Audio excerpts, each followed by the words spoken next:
Hi, welcome to our ಕರುನಾಡು ಅಡ್ಡ YouTube channel. ಈಗಾಗಲೇ 12ನೇ ತರಗತಿ ಅಂದರೆ ದ್ವಿತೀಯ PUCದು ರಿಸಲ್ಟ್ ಬಿಟ್ಟಿದ್ದಾರೆ. ಸೊ ನೀವೆಲ್ಲ ಇವಾಗ ರಿಸಲ್ಟ್ ನೋಡ್ಕೊಂಡ್ಬಿಟ್ಟು ಡಿಗ್ರಿ ಮಾಡೋಕ್ಕೆ ಅಡ್ಮಿಷನ್ ಮಾಡಿಸ್ತಿರ್ತೀರ. ಸೊ ಇಂಥ ಸಮಯದಲ್ಲಿ ನಾವು ಒಂದು ದ್ವಿತೀಯ PUC ಸ್ಟೂಡೆಂಟ್ಸ್ಗೆ ಹೆಲ್ಪ್ ಆಗೋ ರೀತಿಲಿ ಒಂದು ಸ್ಕಾಲರ್ಶಿಪ್ ಬಗ್ಗೆ ಹೇಳ್ತಾ ಇದ್ದೀವಿ.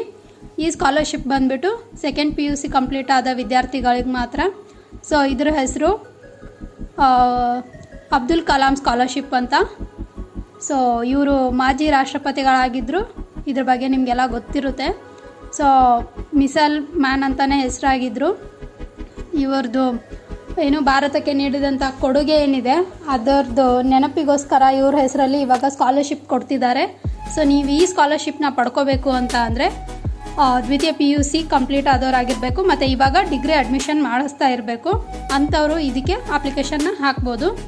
ಸೊ ಇತರೆ ಯಾವುದಾದ್ರೂ ಅಂದರೆ ಇತರೆ ಅರ್ಹತೆಗಳನ್ನ ನೋಡೋದಾದರೆ ಫಸ್ಟು ನೀವು EWS ವರ್ಗಕ್ಕೆ ಸೇರಿದವರಾಗಿರಬೇಕು.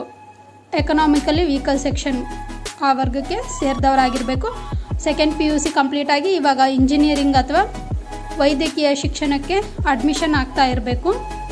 ಅಂಥವ್ರಿಗೆ ಈ ಸ್ಕಾಲರ್ಶಿಪ್ ಬರುತ್ತೆ. ಸೊ ನೀವು ದ್ವಿತೀಯ PUCಲಿ 55% ಅಂಕವನ್ನು ಗಳಿಸಿರಬೇಕು. ಅಂದರೆ ನಿಮ್ಮದು ರಿಸಲ್ಟ್ ಏನು ಬಂದಿದೆ ಇವಾಗ ಅದು 55%ಗಿಂತ ಜಾಸ್ತಿ ಇರಬೇಕು. ಮತ್ತು ಈ ವರ್ಷ ಪ್ರೆಸೆಂಟ್ ಇಯರಲ್ಲಿ ನೀವು ಈಗಾಗಲೇ ಇಂಜಿನಿಯರಿಂಗು ಅಥವಾ ವೈದ್ಯಕೀಯ ಶಿಕ್ಷಣಕ್ಕೆ ಪ್ರವೇಶವನ್ನು ಪಡೆದಿರಬೇಕು ಅಥವಾ ಈಗಾಗಲೇ ಅಡ್ಮಿಷನ್ ಸ್ಟಾರ್ಟ್ ಆಗಿದೆ ಅಲ್ವಾ. ಒಟ್ಟಿನಲ್ಲಿ ಈ ವರ್ಷ ನೀವು ಅಡ್ಮಿಷನ್ನ ತಗೋಬೇಕು. ಅಂದಾಗ ಮಾತ್ರ ಈ ಅಪ್ಲಿಕೇಶನ್ನ ನೀವು ಹಾಕಕ್ಕೆ ಬರುತ್ತೆ, ಸ್ಕಾಲರ್ಶಿಪ್ ಅಪ್ಲಿಕೇಶನ್ನ. ಮತ್ತು ನಿಮ್ಮ ಕುಟುಂಬದ ವಾರ್ಷಿಕ ಆದಾಯ 3 ಲಕ್ಷಕ್ಕಿಂತ ಕಡಿಮೆ ಇರಬೇಕು. EWS ಆ ವರ್ಗಕ್ಕೆ ಸೇರಿರಬೇಕು ಅಂತ ಅಂದರೆ ಅದ್ರದ್ದು ಫೈನಾನ್ಷಿಯಲ್ ಇನ್ಕಮ್ದು ಲಿಮಿಟ್ ಏನಿದೆ 3 ಲಕ್ಷಕ್ಕಿಂತ ಕಡಿಮೆ ಇರಬೇಕು. ಆವಾಗ ಮಾತ್ರ ನೀವು ಈ ಸ್ಕಾಲರ್ಶಿಪ್ ಅಪ್ಲಿಕೇಶನ್ನ ಹಾಕ್ಬೋದು. ಮತ್ತು ಈ ವಿದ್ಯಾರ್ಥಿ ವೇತನವನ್ನು ಪಡೆಯೋಕ್ಕೆ ಏನೇನು ದಾಖಲಾತಿಗಳು ಬೇಕು ಅಂತ ನೋಡೋದಾದರೆ ಫಸ್ಟು ವಿದ್ಯಾರ್ಥಿ ಆಧಾರ್ ಕಾರ್ಡ್ ಬೇಕು, ಇನ್ಕಮ್ ಸರ್ಟಿಫಿಕೇಟ್ ಬೇಕು, ಮತ್ತು 10ನೇ ತರಗತಿದು ಮಾರ್ಕ್ಸ್ ಕಾರ್ಡ್ ಬೇಕು. ಇವಾಗ ನೀವು ಪ್ರೆಸೆಂಟ್ ಇಂಜಿನಿಯರಿಂಗ್ ಅಥವಾ ಏನು ವೈದ್ಯಕೀಯ ಶಿಕ್ಷಣಕ್ಕೆ ಪ್ರವೇಶಾತಿ ಪಡೆಯೋಕ್ಕೆ ಹೋಗ್ತಿದ್ದೀರಲ್ವ, ಅದರದ್ದು ಪ್ರವೇಶಾತಿ ಪತ್ರ ಕೊಡಬೇಕಾಗುತ್ತೆ. ಇವಾಗ ಆಲ್ರೆಡಿ ಅಡ್ಮಿಷನ್ ಆಗಿದ್ದರೆ ನೀವು ಅಡ್ಮಿಷನ್ ಕೊಡ್ಬೋದು ಅಡ್ಮಿಷನ್ ಫಾರ್ಮ್ನ. ಇಲ್ಲ ಅಂತ ಅಂದರೆ ನೀವು ಅಡ್ಮಿಷನ್ ಮಾಡಿಸ್ಬಿಟ್ಟು ಆಮೇಲೆ ಅಡ್ಮಿಷನ್ ರಿಸಿಪ್ಟ್ನ ತಗೊಂಡು ಅಪ್ಲಿಕೇಶನ್ ಹಾಕಬೇಕಾಗುತ್ತೆ. ನೆಕ್ಸ್ಟು ವಿದ್ಯಾರ್ಥಿಯ ಭಾವಚಿತ್ರ ಮತ್ತು ಬ್ಯಾಂಕ್ ಖಾತೆ, ಸ್ಕಾಲರ್ಶಿಪ್ ಜಮೆ ಮಾಡೋಕ್ಕೆ ಬ್ಯಾಂಕ್ ಖಾತೆ ಡೀಟೇಲ್ಸ್ನ ಕೊಡಬೇಕಾಗುತ್ತೆ. ಮತ್ತು ಈ ಅಪ್ಲಿಕೇಶನ್ನ ನೀವು ಯಾವ ರೀತಿ ಅಪ್ಲಿಕೇಶನ್ ಹಾಕಬೇಕು ಅಂತ ಕೇಳೋದಾದರೆ ಈ ಅಪ್ಲಿಕೇಶನ್ ಸ್ಕಾಲರ್ಶಿಪ್ ಅಪ್ಲಿಕೇಶನ್ ಬಂದುಬಿಟ್ಟು ಬಡಿ ಫಾರ್ ಸ್ಟಡಿ ಆ ವೆಬ್ಸೈಟಲ್ಲಿ ಡಿಸ್ಪ್ಲೇ ಆಗ್ತಿರೋದು. ಸೊ ಇದು ಅಥರೈಸ್ಡ್ ವೆಬ್ಸೈಟ್ ಆಗಿದ್ದು ನೀವು ಇದರಲ್ಲಿ ಅಪ್ಲಿಕೇಶನ್ ಹಾಕಿದ್ರೆ ನಿಮಗೆ ಖಂಡಿತವಾಗ್ಲೂ ವಿದ್ಯಾರ್ಥಿ ವೇತನ ಸಿಗುತ್ತೆ. ಇದು ಗೌರ್ಮೆಂಟ್ ವೆಬ್ಸೈಟ್ ಅಲ್ಲ ಅಂದ್ಬಿಟ್ಟು ನೀವು ಯೋಚನೆ ಮಾಡಬೇಕಾಗಿಲ್ಲ. ಖಂಡಿತವಾಗೂ ಇಲ್ಲಿ ಅಪ್ಲೈ ಮಾಡೋರು ಇಲ್ಲಿ ಕಾರ್ಪೊರೇಟ್ಸ್ ಕಂಪನಿಗಳು ಕೂಡ ಸ್ಕಾಲರ್ಶಿಪ್ನ ಕೊಡ್ತಿರುತ್ತೆ. ಸೊ ಅವರೆಲ್ಲ ಓದಿಗೆ ಸಪೋರ್ಟ್ ಮಾಡಬೇಕು ಅಂತ ಸ್ಕಾಲರ್ಶಿಪ್ನ ಈ ವೆಬ್ಸೈಟ್ ಮುಖಾಂತರ ಕೊಡ್ತಿರ್ತಾರೆ. ಸೊ ನೀವು ಇಲ್ಲಿ ಅಪ್ಲೈ ಮಾಡಬಹುದು.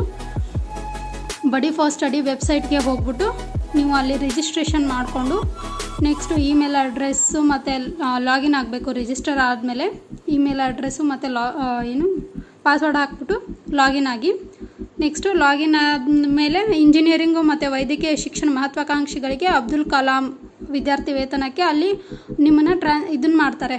ಅಂದರೆ ಅದು ಲಿಂಕ್ ಓಪನ್ ಆಗುತ್ತೆ. ಅದ್ರ ಮೇಲೆ ಕ್ಲಿಕ್ ಮಾಡಿದಾಗ ಅಪ್ಲೈ ನಾವು ಅಂತ ಅಲ್ಲೇ ಕೆಳಗಡೆ ಬಟನ್ ಇರುತ್ತೆ. ಸೊ ನೀವು ಅಪ್ಲೈ ನಾವು ಮೇಲೆ ಕ್ಲಿಕ್ ಮಾಡಿ ನೆಕ್ಸ್ಟು ಅಲ್ಲಿ ಕೇಳಲಾಗಿರ್ತಂಥ ಏನೇನು ಮಾಹಿತಿ ಕೇಳಿರ್ತಾರೆ, ನಿಮ್ಮ ಪರ್ಸ್ನಲ್ ಡೀಟೇಲ್ಸ್ ಆಗಿರ್ಬೋದು, ಎಜುಕೇಷ್ನಲ್ ಕ್ವಾಲಿಫಿಕೇಷನ್ ಡೀಟೇಲ್ಸ್ ಆಗಿರ್ಬೋದು, ಇದೆಲ್ಲವನ್ನು ಹಾಕಿ ಅಲ್ಲಿ ಕೇಳಿದ ಮಾಹಿತಿನ ಮತ್ತು ಯಾವ್ಯಾವ ದಾಖಲೆಗಳನ್ನ ಕೇಳಿರ್ತಾರೆ ಎಲ್ಲನೂ ಅಪ್ಲೋಡ್ ಮಾಡಿ.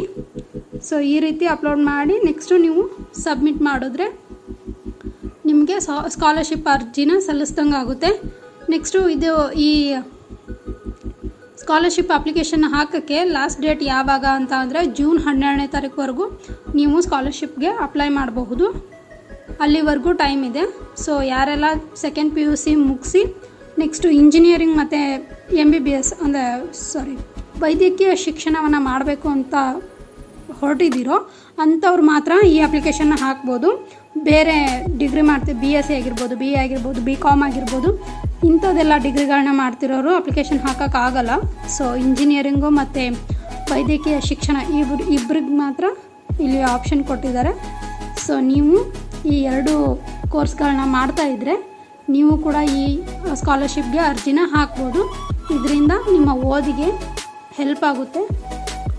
ಸ್ಕಾಲರ್ಶಿಪ್ ದುಡ್ಡನ್ನು ನೀವು ಓದಿಗೆ ಬಳಸ್ಕೋಬಹುದು ಮುಂದಿನ ವಿದ್ಯಾಭ್ಯಾಸಕ್ಕೆ. ಸೊ ಯಾರೆಲ್ಲ ಎಲಿಜಿಬಲ್ ಇದ್ದೀರಾ ದಯವಿಟ್ಟು ಈ ಸ್ಕಾಲರ್ಶಿಪ್ನ ಲಾಭನ ಪಡ್ಕೊಂಡು ನಿಮ್ಮ ಉನ್ನತ ವ್ಯಾಸಂಗವನ್ನು ಮುಂದುವರಿಸಿ ಅಂತ ಹೇಳ್ತಾ, ಈ ವಿಡಿಯೋ ನಿಮಗೆಲ್ಲ ಇಷ್ಟವಾಗಿದ್ದಲ್ಲಿ ಪ್ಲೀಸ್ ನಮ್ಮ ಚಾನಲ್ನ ಸಬ್ಸ್ಕ್ರೈಬ್ ಆಗಿ, ಹಾಗೆ ಈ ವಿಡಿಯೋನ ನಿಮ್ಮ ಫ್ರೆಂಡ್ಸ್ಗೆಲ್ಲ ಶೇರ್ ಮಾಡಿ. ಯಾರೆಲ್ಲ ಇಂಜಿನಿಯರಿಂಗ್ ಮತ್ತು ವೈದ್ಯಕೀಯ ಶಿಕ್ಷಣ ಮಾಡ್ತಿರ್ತಾರೋ ಅವ್ರಿಗೆಲ್ಲ ಈ ಸ್ಕಾಲರ್ಶಿಪ್ದು ಹೆಲ್ಪ್ ಸಿಗಲಿ ಅನ್ನೋದು. ನೆಕ್ಸ್ಟು ನಮ್ಮ ಈ ವಿಡಿಯೋನ ಪ್ಲೀಸ್ ಶೇರ್ ಮಾಡಿ ಆ್ಯಂಡ್ ಕಮೆಂಟ್ ಮತ್ತು ಲೈಕ್ ಮಾಡೋದನ್ನು ಮರಿಬೇಡಿ. Thank you so much.